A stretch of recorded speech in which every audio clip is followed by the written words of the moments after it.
하면서 밝혀진 거야. 법무부 장관 때도 문제가 됐었는데 그때 황교안 말고 다른 장관 후보들이 전부 다 계란장이었어. 황교안이가 법무부 장관 어떻게 됐냐 하면 그때도 황교안이 군대 미필이다 이게 문제가 됐는데 그거 말고 다른 장관 후보들이 막 그러니까 박근혜 정권 초기에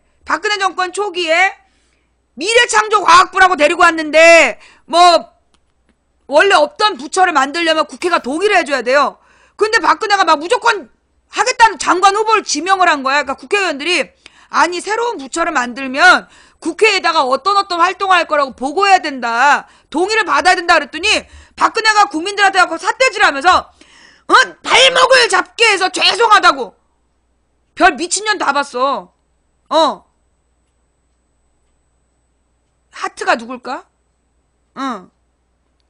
잘 들어요. 그래가지고 그 미래창조과학부를 그래가지고 그래 그럼 한번 해라 그랬어. 하라고 그래가지고 미래창조과학부 장관 후보를 뭐 CIA 했고 어쩌고 데리고 왔단 말이야. 13년 초에. 근데 얘가 지네 마누라가 운다 그러고 가버렸어. 왜 그랬냐? 그 마누라네 건물에 마누라 건물 지하에 성매매 업소가 있었던 거야.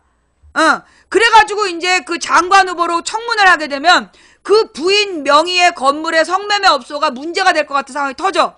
그래서 가버려. 그 다음에 국방부 장관이라고 나왔는데 얘가 뭐 유경수하고 박정희 그 저기 얼굴을 막 달고 다니는 뭐 핸드폰 꼴에 달고 다니는 미친놈이었어. 근데 박근혜가 이제 밀어붙인 거야. 근데 알고 보니까 외국인 무슨 무기회사 브로커였던 거야. 그게 밝혀지고 그리고 무슨 불법 주식을 갖고 있었던 게 걸려. 그 다음에 중소기업 청장인가가 지명을 했는데 얘가 원래 이런 공무원 청장이 되면 당신이 갖고 있는 주식을 전부 다 맡겨야 된다. 그래야 자기 주식을 위해서 정책을 내지 않기 때문에 네가 가진 모든 주식을 공탁해라. 그게 백지신탁이야. 근데 싫은데요? 그런 거야. 그래가지고 또 그만두고 가버렸어. 그 다음에 공정거래위원장을 또 박근혜가 시키겠다 그랬는데 얘는 알고 보니까 삼성 변호사 출신이야. 공정거래위원장이 하는 일이 대기업이 중소기업 못 뜯어먹게 하는 일인데 삼성 변호사를 앉혀놓겠다는 거야. 그랬던 거. 그 다음에 또 있었는데 환경부 장관은 4대강 찬성했던 사람이고 통일부 장관은 통일에 반대했던 사람이야. 그러면서 너무나 막 비리가 많아가지고 그 당시에 장관 후보를 장관 후보 청문회가 난리도 아니었던 때 황교안은 쓱 지나간 거야. 황교안이 그나마 군대 안 갔다 온 게 제일 적은 문제였어. 다른 놈들이 워낙 난리도 아니었기 때문에. 그래가지고 이제 그때 마지막이 누구였어? 윤진숙이라고. 윤진숙 맞지? 그 저기 해양수산부 장관을 여자로 데리고 온 거 아니? 이번에 뭐 팔선녀라며. 팔선녀 아니냐고 막 의혹을 받았던 그 여자. 아무것도 모르는 여자를 해양수산부 장관을 시키겠다 그런 거야. 그래가지고 또 난리가 났었어. 근데 박근혜가 자기가 모래속에서 찾은 진주라고 그러면서 걔를 이제 해양수산부 장관을 시켰잖아. 그리고 1년 만에 세월호 사건 터진 거고. 그 사건으로 한 6개월 동안을 난리도 아니었다가 그리고 나서 댓글부대 사건 터지고 그리고 나서 메르스 사태가 터지죠. 아니야. 세월호 사건이 터져. 세월호 사건이 터지니까 정홍원이가 자기가 모든 걸 책임지고 그만두겠다 그랬어. 그러고 나서 이제 석 달 동안 총리 후보들을 이제 고르는데 그때 문창극 사태가 터지는 거야. 그때 문창극이가 막 그 친일 발언했던 거 뭐 난리도 아닌 무슨 극우 친일파 발언이 터져. 그게 KBS 특종으로 나왔었어. 그래가지고 그때가 이제 KBS 사장이 없을 때였어. 그래서 발칵 뒤집어진 상태에서 문창극이가 그만두고 그 전에도 2명인가 3명인가 하여튼 뭐 시리즈로 난리도 아닌 걸로 총리 후보들이 개망신을 떨고 그래갖고 나중에 다시 정홍원이가 총리를 하게 돼. 그냥 도로 돌아와. 그게 14년 가을에 도로 그냥 쓱 들어와. 그래갖고 14년 가을에 들어왔을 때 우리가 저거 아나바다라고 아까 나간다고 그랬는데 바꿀 놈이 없어서 다시 쓰는 총리라고 아나바다 총리 이렇게 불렀어. 그리고 나서 이완구 맞다. 그 다음에 이제 이완구가 또 나오죠. 예, 이완구가 정홍원 다음이지. 그래 맞아. 그래, 맞아. 그래갖고 이제 이 정홍원이가, 다시 아나바다가 돼갖고 한 6개월을 더 해. 그런데 이 정홍원이가 뭔가 큰 꿈을 가진 것처럼 뭔가 되게 의욕적으로 발표를 했어. 그리고 나서 바로 잘려. 그리고 나서 이제 총리를 이완구가 돼. 이완구가 되기 전까지 문제가 많았는데 하여튼 이완구가 되면서 이완구가 되자마자 그 부패 세력을 척결하겠다. 그래갖고 2달 만인가 잘려. 이완구가 잘린 게요. 3천만 원짜리 비타오백 사건이잖아. 그거 의도적으로 잘린 거야. 이완구가 박근혜 비리를 칠까봐. 생각해봐. 지금 박근혜 700몇십억 해먹고 그 밑에 있는 새끼들 수십억씩 해먹었는데 3천만 원 갖고 이완구 잘랐잖아. 그게 이완구가 부패를 척결하겠다. 그래서 그랬어. 그래가지고 이완구가 이제 잘려. 그리고 나서 이제 황교안이가 총리가 되기 위해서 청문회를 하는데 군 미필 문제가 터지는 거야. 군 미필 문제가 본격화되고 그러면서 군대를 안 간 사유가 뭐냐. 그랬더니만 두드레기 때문에 안 갔다는 거야. 그런데 그 기록을 찾아보니까 그때 김광진이가 찾아낸 내용이야. 병역 면제 판정이 나온 게 먼저야. 그리고선 나중에 진단서가 나중에 들어가. 극심한 두드레기라고. 두드레기의 일종의 단마진이라고 들어간 게 군 면제 받고 일주일 만에 진단서가 첨부된 거야. 공식 그 당시 병무 기록에. 그런데 그러면 이 의료 기록이 있어야 되잖아요. 얘가 저기 단마진 치료를 받았다라는 병원 진료 기록이 들어가야 돼. 없어. 병원 진료 기록이 없어. 그런데 단마진 진단서만 들어가고 병역을 면제받은 거야. 근데 그 당시에 병역을 면제받을 정도의 피부병이면 일상생활이 불가능하다는 거야. 계속 긁느라고 잠도 못 자고 일상생활이 불가능한 애들은 면제를 받은 거야. 단마진으로. 그런데 황교안이는 군 면제받고 1년 뒤에 사법고시가 붙어. 자, 이게 무슨 얘기냐. 이제 사법고시는 그 당시 1, 2차를 봤기 때문에 1차를 붙고 아마 그 2차에 집중하려고 군대 가서 몇 년 썩고 나가면은 그게 이제 2차 준비를 못 하잖아. 예. 그런 거예요. 1년 뒤에 사법고시 붙어요. 그 기록 좀 갖고 와봐. 두드레기 때문에 군대 미필이라고 진단서가 나왔으면 일상생활이 안 된다는 거야. 그런데 일상생활이 안 된다던 황교안이가 1년 만에 사법고시를 붙어. 그게 황교안 미필 사건이야. 예. 황교안 미필 사건이 그거예요. 자, 안상수는 행방불명이라고. 안상수 행불 사건.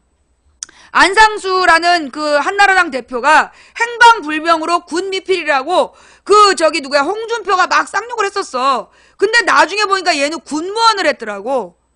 군대 법률 지원단이었어. 그래서 사법고시 패스한 다음에 군 법무 쪽 일을 했어. 그러니까 그러면 그거는 병역을 한 거라고 봐야 돼. 안상수는. 그런데 황교안이는 뭐냐? 미필이야. 미필 사유가 두드레기야. 그러니까 안상수보다 더 나쁜 놈인 거야, 황교안은.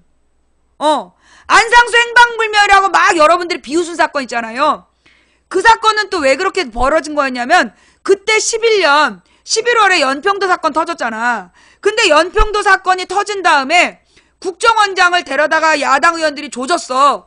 너 왜 이런 일이 벌어질 거라는 걸 미리 보고 안 했냐? 그러니까 원세훈이가 아닌데요. 8월 달에 보고했는데요. 라고 얘기를 해.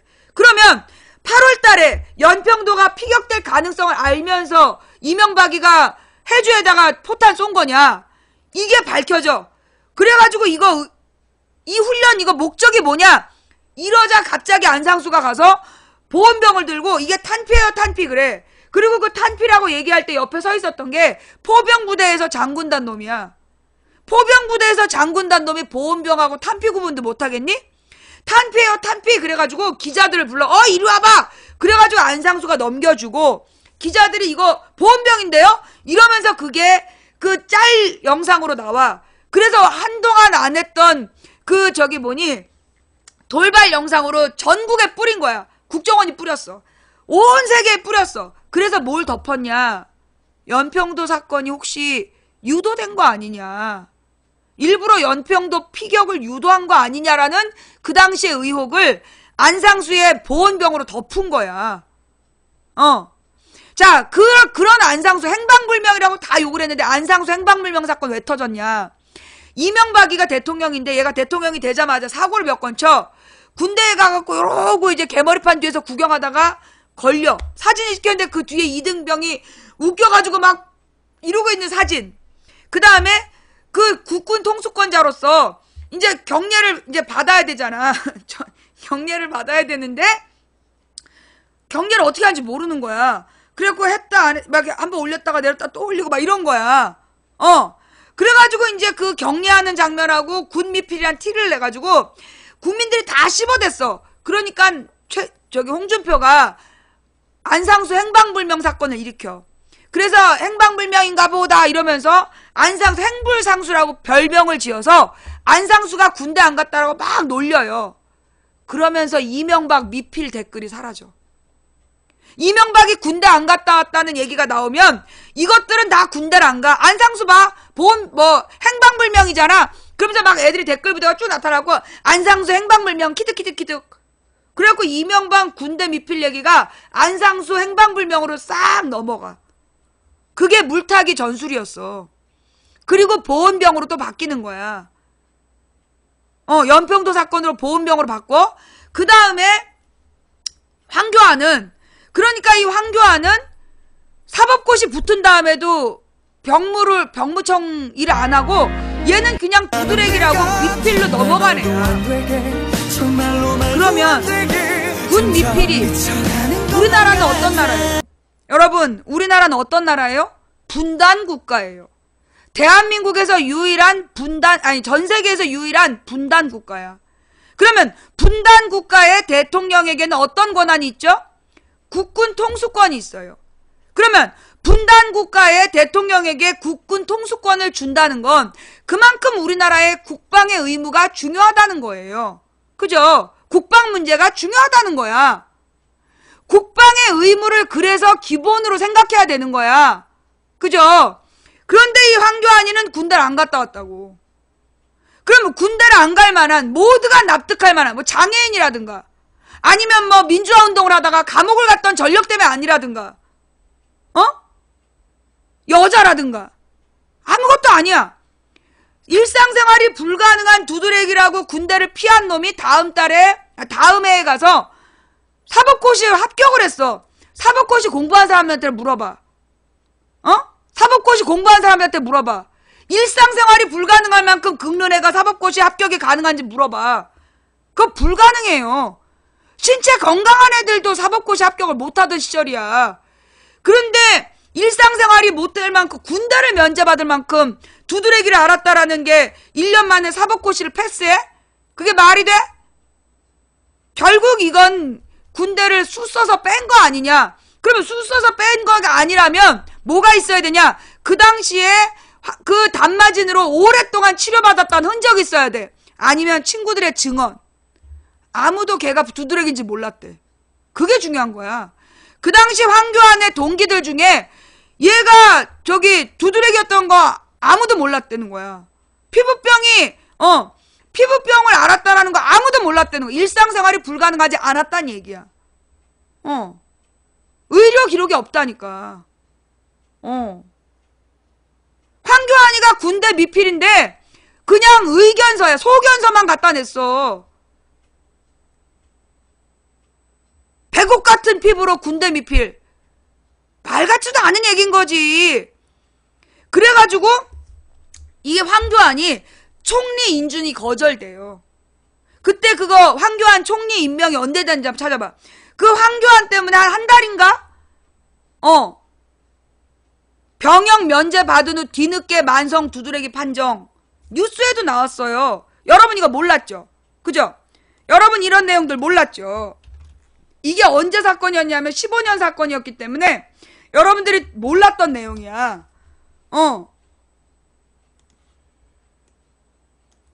황교안 병역 면제 받은 후 뒤늦게 만성 두드러기 판정. 예. 자, 이게 이제 이게 언제 뉴스냐면 15년 6월 달이야. 예. 15년 6월 달에 황교안의 병역 면제 얘기가 심각하게 나왔어. 그러면 왜 이게 문제가 됐냐 하면, 여러분도 알다시피 박근혜는 여자라서 군대를 안 간 거야. 그러면 국군 통수권자가 대통령인데 박근혜가 군대 경험이 없어. 그러면 적어도 총리라도 군대 갔다 온 놈을 뽑아야 될 거 아니냐. 그런데 박근혜가 지도 군대 경험이 없는 주제에 국군 통수권을 여차하면 물려줘야 될 총리 후보로 미필을 뽑은 거야. 그래서 안 된다고 난리가 났었어. 그리고 얼마 뒤에 최군 군대 얘기가 아프리카에 처음 터져. 예. 이거 고발뉴스예요. 고발뉴스. 고발뉴스 말고 다른 것도 있을 거예요. 찾아보시면. 예. 그리고 얼마 안 돼가지고 최군 군대 미필이다 이런 얘기가 막 나와. 그리고 나서 한동안 조용했어요. 그리고 나서 한동안 조용했는데 갑자기 작년에 또 갑자기 심해졌어. 작년에 뭐 때문에 심해졌지? 하여간 황교안 미필 문제가 뜨면 그러면서 최군 군대 안 갔다는 얘기가 나와. 예. 망치부인님, 정치인도 아닌데 인터넷 방송에서는 정치 이야기를 자제해 주실 것을 부탁드립니다. 그러니까 강퇴당한 거야, 네가. 여러분, 대한민국 국민에게는 뭐가 있다고요? 정치적인 비판을 할 권리가 있다. 언론에게는 정치적인 비판을 할 의무가 있다. 이거 지금 처음 하신 분. 예. 황교안 미필 얘기 오늘 처음 하신 분. 손 들어봐봐. 황교안 미필 얘기 처음 하신 분. 어떤 과정을 거쳐서 미필인지. 여러분, 지금 안보가 제일 중요하다는, 예. 안보가 제일 중요하다는 새누리당에서 지금 1등 후보가 누구냐면 군대 미필 황교안이에요. 근데 군대 미필 사유가요. 무슨 뭐 박원순 아들처럼 디스크가 심한 것도 아니고 증거를 댈 수 없는 피부병이었어. 그런 애가 지금 대통령 후보라고 왔다 갔다 하는 거야. 쟤네가 안보에 마음이 있는 것 같아, 없는 것 같아? 없다니까. 그런데 지금 최군 군미필이라고 떠들고 다니는 애들, 너네 황교안 비판은 얼마나 했어? 너네 황교안 군대 비판에는 얼마나 했냐고. 안 했잖아. 황교안이 군대 미필이라는 건 알지도 못하고 관심도 안 갖고. 황교안이는 지금 얘들아, 총리는 집 주는 거 아니야? 무지 비싼 총리 공간 따로 있는 거 알아? 총리 공간이 굉장히 넓어. 정원도 있고 거기에 일하는 그 사람들이 있어. 비서들이 밥도 해주고 집도 다 치워주고 그런 총리 공간이 있어. 그거 공짜로 사는 거야?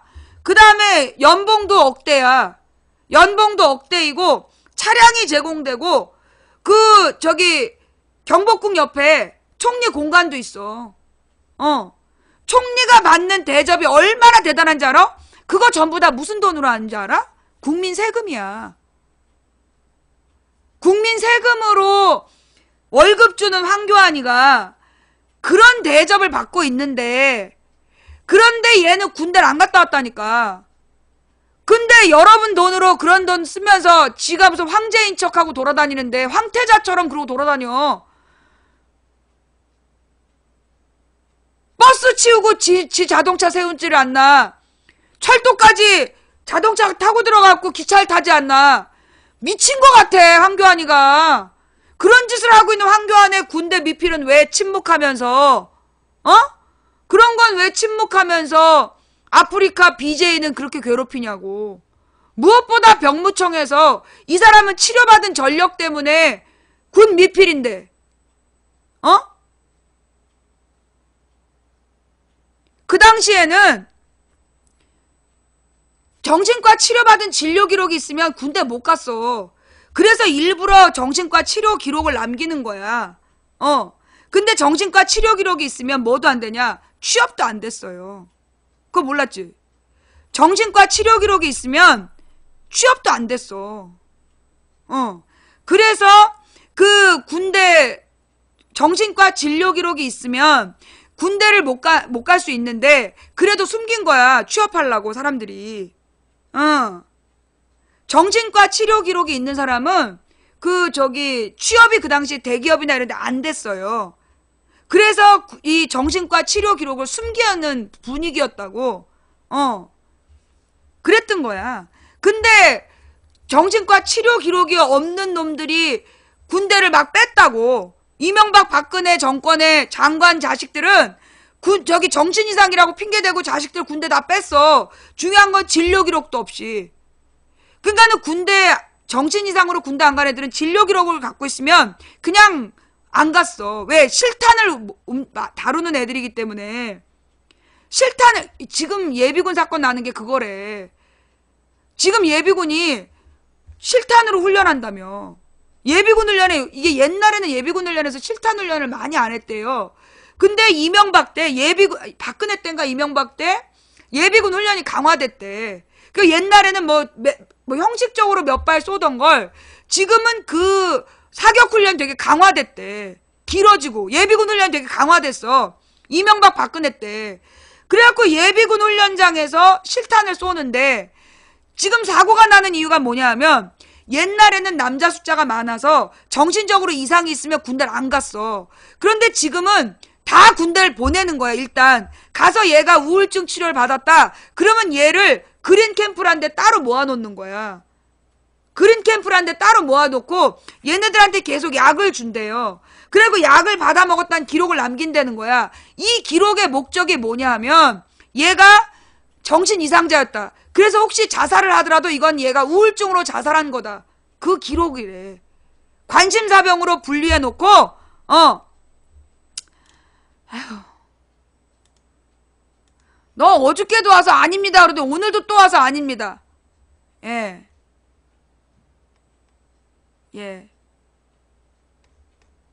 남자애들 숫자가 부족하니까 그린 캠프에다가 애들을 모아놓고, 그러니까 관심사병. 근데 이 관심사병이 뭐냐면 혹시 자살을 기도할 수 있는 애들이라는 거야. 자살을 기도할 수 있는 애들을 따로 관리한다는 거야. 아무것도 없대. 아무것도 해주는 게 따로 없고 그냥 빨간 약을 먹인대. 약을 먹이면서 기록을 남기는 거야. 얘가 혹시 죽거나 사고가 나도 군대 책임 없다. 얘는 자체적으로 문제가 있었던 애다. 이게 문제가 뭐였냐면 옛날에 이제 나한테 제보했던 몇 년 전에 4년 전쯤에 어떤 사람이 자기 조카 문제라고 나한테 도와달라고 문자가 왔었어. 내용이 뭐냐면 자기 조카가 진짜 심각한 정신질환이다. 벌써 자살 기도를 한 번 했다. 군대에서. 그런데다가 군대에서 생활도 못하고 있다. 그래서 여기서 중요한 얘기 뭐냐면 군대에서 얘를 제대시키라는 군의관이 얘 상태가 심각하니까 제대시키라는 진단서를 끊어줬다는 거야. 의견서를 써줬다는 거야. 현역 군인인데 그런데 군대에서 제대를 안 시킨대. 어떻게 해야 되냐.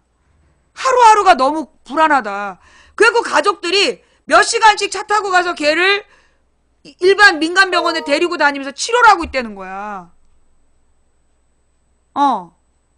그래서 군부대에서는 뭐라 그러냐면 의가사 제대를 하면 자녀가 앞으로 직장 생활하는데도 다 방해가 되니까 하지 말라고. 근데 사실은 왜 그러냐. 군대 숫자 유지하려고. 군인 숫자를 유지하려고 군의관이 얘 좀 심각하다. 벌써 자살 기도도 한 번 했고 사고를 한 번 쳤던 애기 때문에 얘는 지금 빨리 제대가 시급하다라는 의견서를 냈다는데 안 해준다는 거야. 그 몇 년 전 사건이야. 그리고 아버지가 암으로 죽고 어머니가 암 진단을 받았는데 이 자식이 돈 벌어서 부모님을 부양해야 되는데 군대로 데려간 거야. 원래 그런 상황이면 군 면제를 시켜줘야 되잖아. 근데 군대 데려갔다니까? 지금 없는 집 자식들은요. 없는 집 자식들은 애가 어디가 아파도 실제로 허리가 많이 아픈 애들도 지금 군대 다 가. 그 박원순 아들이 군 면제했다는 그것도 거짓말이야. 왜 그게 거짓말이냐면, 박원순 아들의 MRI 사진이 문제가 됐어. 왜 문제가 됐냐?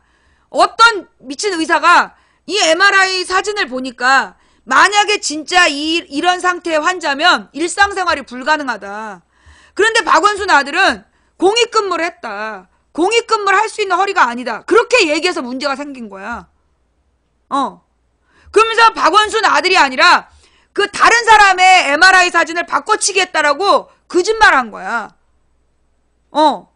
병역으로 이제 박원순 아들은 공익근무를 했어. 근데 그 공익근무를 한 이유가 허리 디스크 때문이야. 허리 디스크 때문에 그것도 그 디스크를 어떻게 알았냐? 군대 가서 알은 거야. 얘가 허리가 아프니까 군대에서 허리를 찍어보니까 이거 상태가 심각하다 그랬고 현역이었다가 쫓겨나. 군대에서 쫓겨나가지고 몇 달 뒤에 재검을 받아. 근데 재검에서 찍은 MRI 상태가 너무 심해가지고 공익으로 변경이 된 거야. 그런데 그걸 병역 면제받았다고 거짓말을 퍼대는 거야.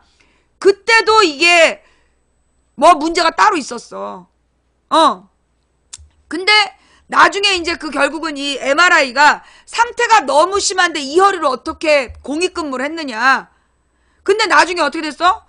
기자들 다 보는 앞에서 공개 촬영을 해서 그게 박원순 아들인 게 입증이 됐어. 많은 기자들이 그걸 다 입증서를 내갖고 법원에 그게 자료로 가서 그래서 박원순 아들은 병역비리가 없다. 그리고 병역비리라고 얘기한 사람들 처벌하겠다. 판결이 지금 6번인가 났어. 그래갖고 매일매일 박원순에 대해서 얘기하면 다 하루에 100만 원씩인가 벌금을 내야 돼. 그래서 그 얘기가 사라진 거야. 그러니까 그 다음에 뜬 게 최근 얘기지. 박원순 아들의 병역비리 얘기를 덮은 게 그게 비슷한 시점 아닌가? 15년 여름부터인가가 병역비리 얘기가 안 나와.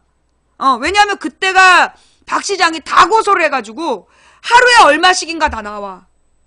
하루에 100만 원씩인가 벌금 내야 된다라는 판정이 나온 다음에 그래서 덮여. 그 얘기가 사라지고 그리고 난 다음에 최근 얘기가 나와.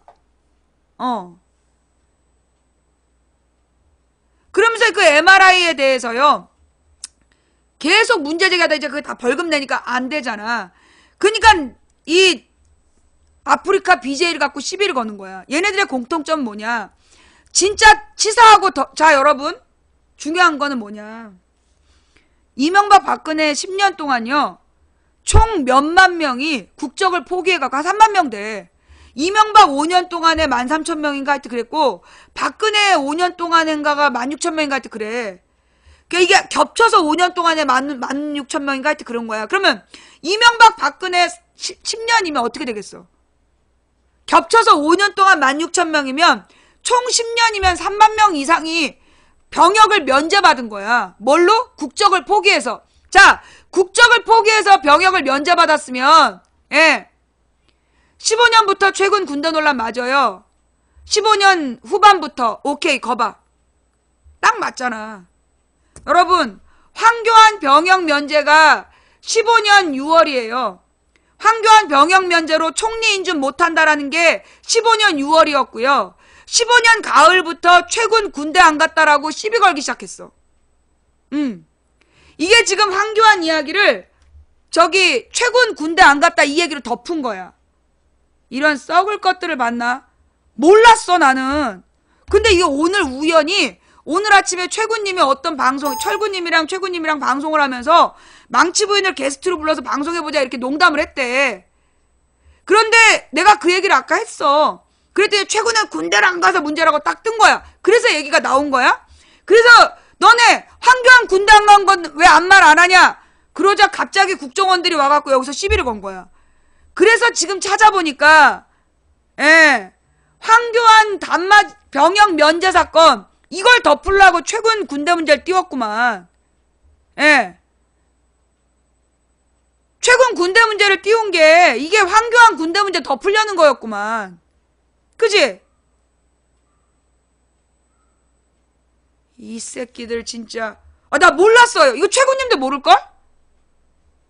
그지? 이거 최군도 모를 거야.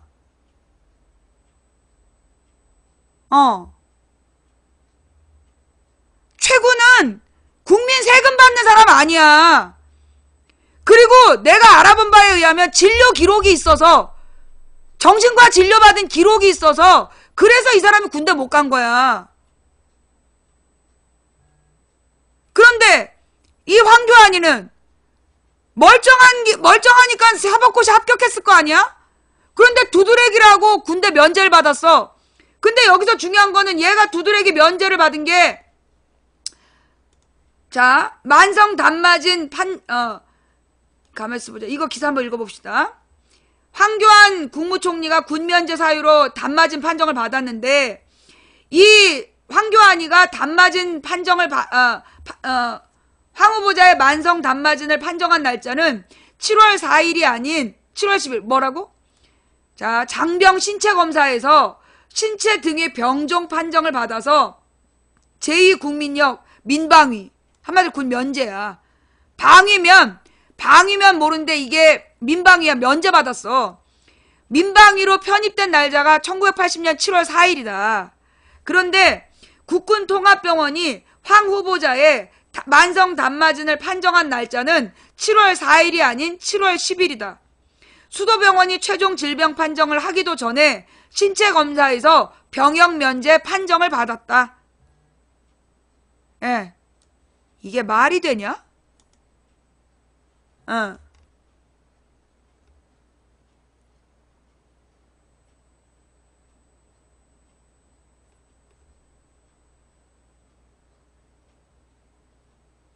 폭동홍어. 지금 중계방에 폭동홍어가 또 나타났어. 최군이 아직 면제 아닙니다. 사실 확인 부탁드립니다. 너가 병무청에 답변서를 갖고 와봐봐. 내가 알고 있기로는 병무청에서 최군이 병역을 문제 있는 사람이 아니다, 병역 문제 없다라고 판정받은 걸로 알아. 내가 잘못 알을 수 있거든? 너가 사실 확인을 갖고 와봐봐. 병무청에서 최군의 병역에 문제가 있다, 최군이 의도적으로 병역을 미필했다 라는 재판 기록이 있으면 갖고 와봐봐. 이게 중요한 거예요. 왜 중요하냐? 만약에 최군이 병역을 의도적으로 기피했다, 그러면 이거 실형 살아야 돼요. 예, 이거 실형 살아야 될 문제야. 그러니까 법원 판결을 갖고 오세요. 법원 판결 있어요? 내가 몰라서 그래. 아니 그러니까 지금 직접 신검이 남았다고 그럽니다. 아니 확실해요? 그러면 아직 이 사람이 군대를 안 간 거야? 아니 군대를 안 갔다 그 얘기 좀 다시 해봐. 나 몰라서 그래. 최군이 본인이 지금 신검 받고 군대 가겠다는 거예요? 그러면 병역 기피를 한 게 아니구만. 미안, 내가 몰랐어. 아직 안 간 거, 병무청이 항소했다. 그래서, 몰랐어요. 미안해요. 내가 아프리카에 문의해본 바에 의하면 병무청에서 문제 없다 라고 판정 나온 걸로 알았거든요. 자, 병무청이 항소했다는 기록 있을까요? 제가 몰랐어요. 예, 병무청이 항소한 기록 좀. 방송국에 공지글이 떴어요. 예. 봅시다. 네. 최군 방송국의 공지글이 뭐라고 떴는지. 예능인 최군 공지글에 뭐라고 되어 있어요? 4월 5일? 이거예요? 어떤 걸 보면 돼? 16년 4월 5일 이거예요? 그러니까 직원한테 물어봤을 때는 병역 기피 아니다 라고 분명히 얘기를 했거든. 이게 이거 보면 되는 거. 군대 관련 입장 표명? 예? 군대 관련 입장 표명이에요? 공지사항 이거 말하는 거죠?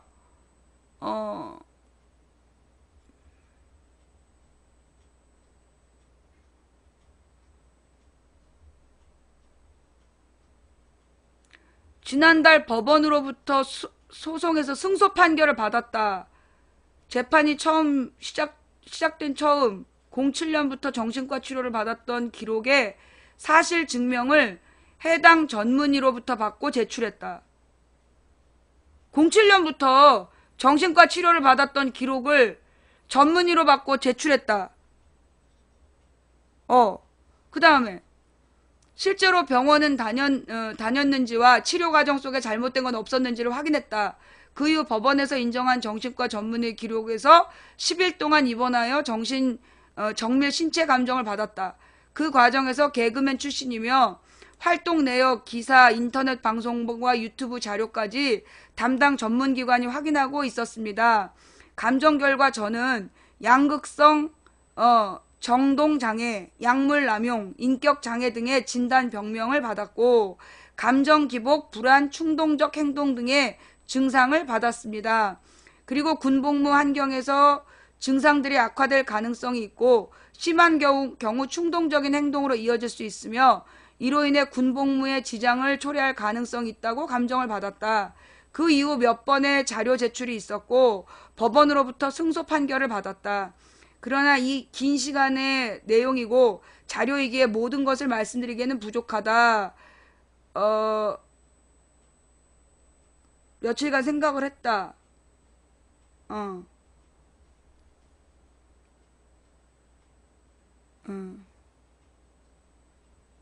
그러면 이 사람은 지금 군 전문의로부터 07년부터 치료받았다는 기록을 냈고 그리고 10일 동안 입원을 해서 정밀 심리 진단을 받았고 그 결과 군 생활에 적합하지 않다라는 판정을 받았다는 얘기네? 응. 그런데 병무청에서 항소했어요? 그 병원이 심지어 병무청 지정병원이었다.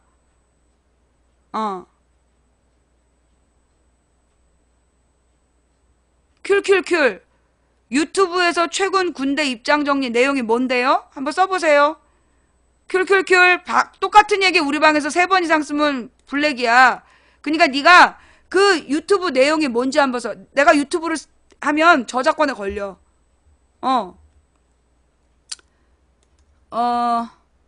어떻게 된 거야?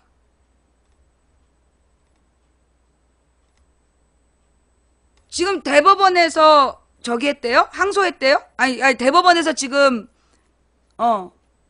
병무청에서 상고했다. 그 기사가 나와 있어요?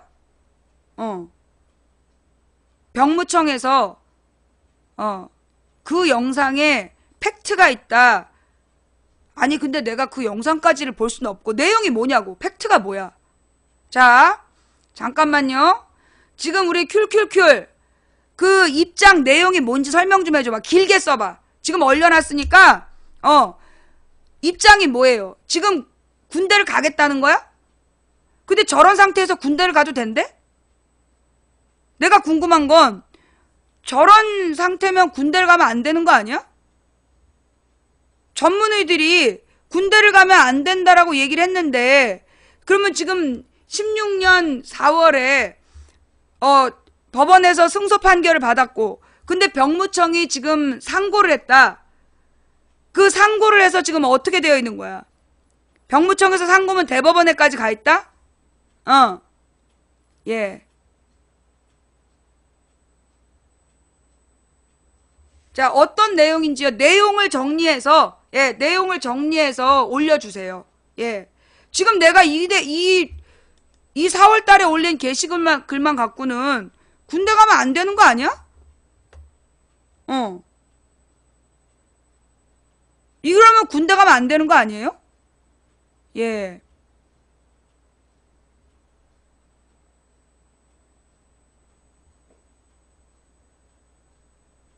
자, 여러분이 그 핵심 내용을 길게 써봐. 길게 쓸 수 있는 동안 기다려둘 테니까. 자, 병무청에서 그 상고했다. 상고란 얘기는 뭐냐면 항소해서 어떻게 됐다는 거예요. 자, 상고는 대법원으로 가는 거야. 먼저 그 최군이 승소했다는 게 1심이야? 최군이 1심에서 승소했고 그 다음에 그 항소를 병무청에서 했다? 그래서 병무청에서 항소를 했는데 그러면 상고를 했다는 얘기는 항소에서도 병무청이 졌다는 얘기인가? 그러면 대법원에 하는 게 상고예요. 그 다음에